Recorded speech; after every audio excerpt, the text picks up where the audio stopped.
அஸ்ஸலாமு அலைக்கும் வரஹ்மத்துல்லாஹி வபரகாத்து. அம்பிக்கினிய சகோதர சகோதரிகளை, இது கற்போம் கற்பிப்போம் தொடர் காணொலியில் பாகம் 57.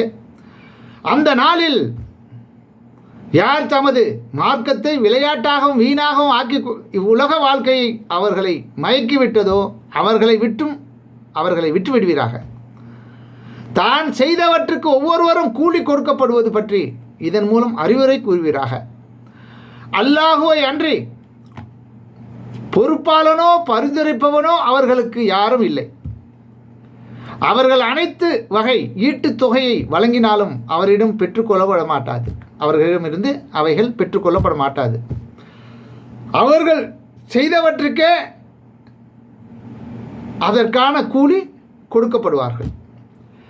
அவர்கள் ஏக இறைவனை மறுத்து கொண்டிருந்ததால் சூடேற்றப்பட்ட பானமும் துன்புறுத்தும் வேதனையும் அவர்களுக்கு உண்டு என்று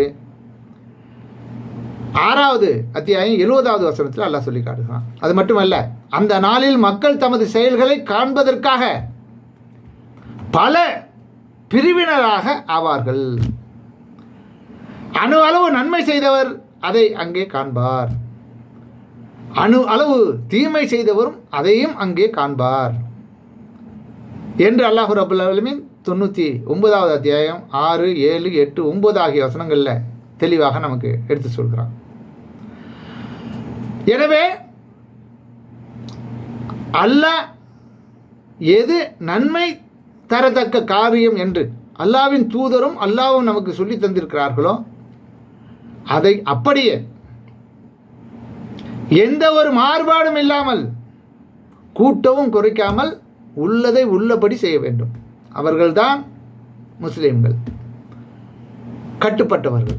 யாருக்கு? தன்னை படைத்த இறைவனுக்கு கட்டுப்பட்டவர்கள்.